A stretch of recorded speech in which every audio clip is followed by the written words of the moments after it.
Now, some stores like Kmart, Lowe's, and Home Depot wanted to stick with the Black Friday tradition, and they waited until today to open. Back to you, Evan. Because they get their food from stores and restaurants, they have fresh food here, like carrots, fresh bread. They also have these child-resistant caps. You can't just twist them off. It's kind of like speed dating. The supplier pitches his business to the purchaser. If the purchaser likes what the supplier has to offer, it's the start of a new business relationship. What's going on specifically with the Toyota recall involves these airbag brackets, which are these and these in here. And if they notice a major problem with the bus that needs to be fixed immediately, it gets a red tag. Thanks, Siobhan. I'm here in Watertown Township in front of the building where auto supplier FINALREEL1 will be opening next month. Gunshots, looting, and tear gas. A week ago, you never would have imagined this was the scene of a St. Louis, Missouri suburb. It all started on August 9th when an unarmed 19-year-old named Michael Brown was shot and killed by a Ferguson police officer. He never once attempted to grab for this officer's weapon. I ducked behind for cover because I fear for my life. I'm scared. I don't know what's going on. I don't understand why this officer is shooting his weapon at us. The shooting happened around noon on Saturday. Family members say it was only a week before Brown was supposed to start college. He don't bother nobody. My son graduated from high school. He don't bother nobody. He was a good kid. He was a cool kid. You know, he wasn't no troublemaker. He was always quiet. Hours later, upset neighbors began to protest, angered by Brown's death. But protesters are saying this isn't just about one man. It's about an injustice affecting the entire St. Louis area. This is not one specific person's. This is not one specific area's issue. This is everybody's issue. Peaceful protests soon turned into nights of anger and unrest. This community is very, very mad right now. This officer needs to be to jail. No bail, no pay, none of that. He was like this. He was saying, please don't shoot me anymore. So where do me as my people, where do we go from there? One of the many questions people are asking since the day Brown was killed.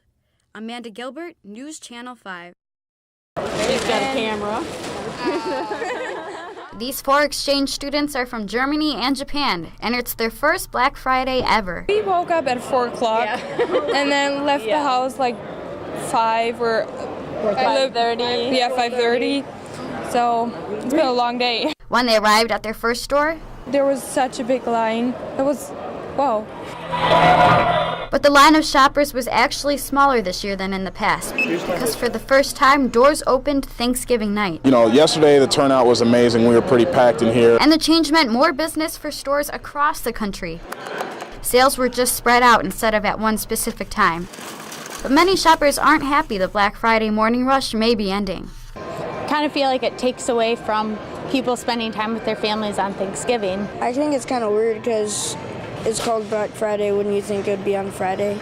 Now it's kind of like you never know what, you just kind of go from store to see what's left. The other problem, workers like this guy had to work both long shifts last night and today. I do feel bad for the workers that are kind of forced or pressured into working on a holiday. Although many customers seem to be unhappy with the change, it didn't stop a lot of them from heading to the stores. Like, so many people.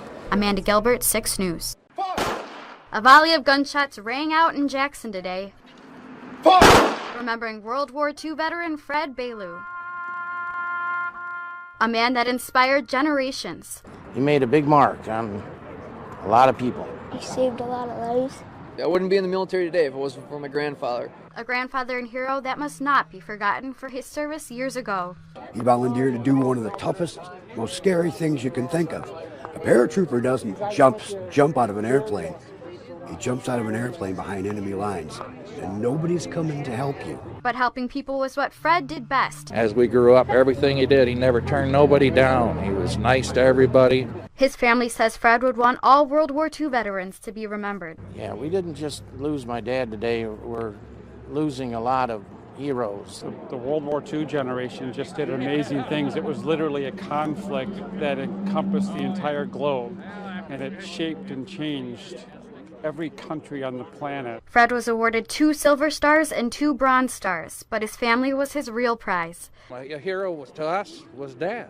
He was a hero, even not knowing about war stories. He was just our hero.